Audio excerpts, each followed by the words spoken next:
Good evening everyone and welcome to another beer review. Today I have a beer by Weird Beard Brew Co. and this is their Fade to Black. Metallica song. Strangely enough, used to play in a band and our go-to cover was Fade to Black by Metallica, so this one holds a lot of good memories for me, I guess. This is a black IPA.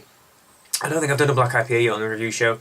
Black IPAs are pretty much what they say on the tin. They've got the dark stouts kind of colours, very dark red to kind of black colours, but less of the malt body present. So they use things like Carafa, which is a type of malt that can bleaches the beer a lot darker than you'd think it was, without adding too much in the way of kind of dark, deep and chocolatey sort of flavours. Although I think this one also uses chocolate malt too.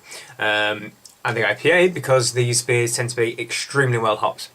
So there's a hop present in abundance, and the colour is just one of those things that kind of throws you off when you see it. Now this is a 6.3% beer, as you can probably see there, and this is brewed by Weird Beard Brew Co, who are down in West London, I believe. It says on the side here that they two award-winning homebrewers who want to take their passion for enjoying and creating great beers out of the kitchen and beyond the garage.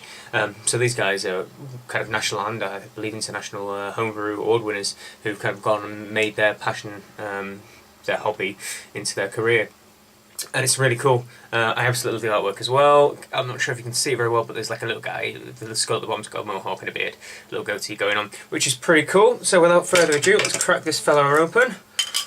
Oh, and also before I do that, a really cool bottle cap as well. There we go. And I have a new glass. I was again in a bottle shop and I saw a Streffer Hendrick glass. I've had a Streffer Hendrick before, so I thought I'd give it a try. Oops, helps if I hold it up.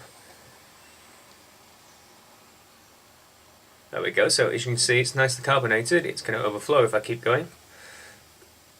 There we go. But fastly dissipating head, which is fun, that's cool. It's about 3-finger head, I believe. Yep, 3-finger head. I can smell the hops already, monster amount of hops. I had a quick look on the website to see which ones they used, and they used Summit, Citra and Sriracha Ace, which I might remember from the Brooklyn Brewery Sriracha Ace beer review we did. It's kind of a hit or miss hop with some people because it has a really lemony, almost bubblegummy flavour. Be interested to see if the character from that one comes out in this beer. As I said, really quickly dissipating head. You can see loads of foot bubbles on it. It's a nice tan colour. It is very dark. Light's not really coming through apart from the side of the glass, so it's black. It's black. Right, let's get nose on and give it a smell. And surprisingly, for such a dark beer, but not for a black IPA, it's hops. It's pure hops as well. It is literally like I have a hop cone crushed in my hand and I'm holding it in front of my nose. It's glorious. Really lemony, lots of grapefruit pith. I'd call it a really typical kind of tangerine and passion fruity, almost citra smell, but you're getting a kind of a lemon Sriracha Ace on top of it, and I can see perhaps slightly kind of twinges of bubblegum too on the palate from the Sriracha Ace.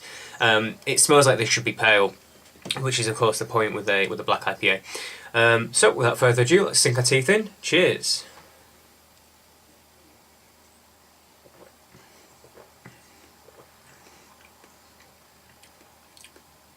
Oh yeah, when you get the flavours through, there's a lovely, real roasted note from malts popping its belly through, toasty. It kind of does taste a lot like a slice of toast.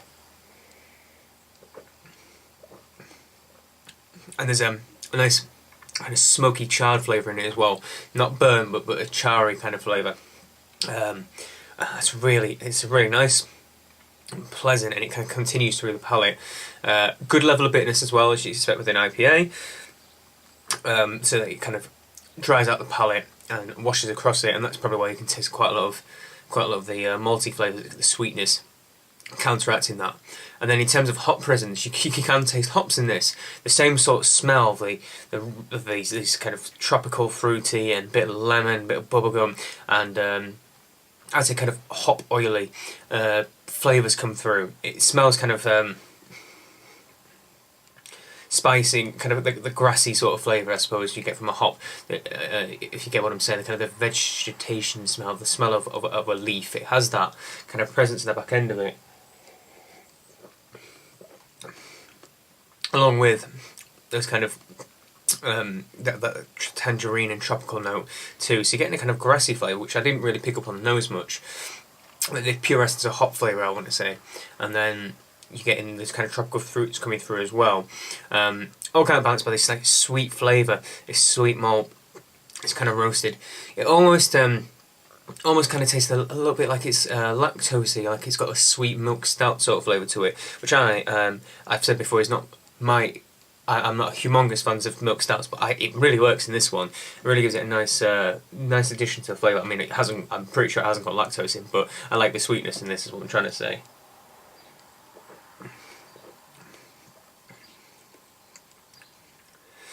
And altogether, it blends really well into like it's not particularly distinct. All of those seem to come in like one nice rush. There's maybe a little bit of the malt, and then it all comes to a head.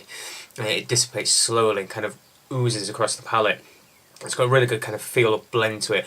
All the flavours are mingled and have become one. So all the flavours come this wonderful kind of melange. It's a nice little cacophony of flavour before it all simmers away, and it's really nice actually. It's really pleasant to taste something that's not just an absolute hot rocket. It's not a deep, dark and thick chocolatey roasty style, but is a nice in between, and without being a compromise in any way. It's very much distinctly its own style. I really like this. It's very nice, and look at the way it laces as well. Look at that, sticks like no one's business. Isn't that cool? I like it when a beer laces really well. It's just a nice little touch. You know, well, I was going to say you drink and eat with your eyes first, and then with your nose, and then actually with your taste buds. And this ticks all the boxes. It's a lovely deep dark colour, laces well. The aroma is pure hop, and the taste is a wonderful mix of every single character of the beer that you could look for. I'm going to give this one. I'm going to give this a good 9 out of 10. Actually, I'm really impressed by this. This is a particularly good black IPA that I've tried. Again, I've not reviewed them yet on the channel, but I have had them before, and this one is definitely up there with the best that I've tried elsewhere, and which I will eventually get on the show as we get a few more beers down the line. I'm sure I'll get some more black IPAs out here. So well done to these two guys from West London. I mean, I've started to see the bottles everywhere, so I'm definitely going to try and get a few more of them and review them later on too. So, like, favourite, comment, subscribe. Tell me what you think if you've tried a weird beer, or if you've ever tried the Fade to Black, which I also kind of like because it doesn't sound like a... and I shall see you all again on the next beer review. Cheers.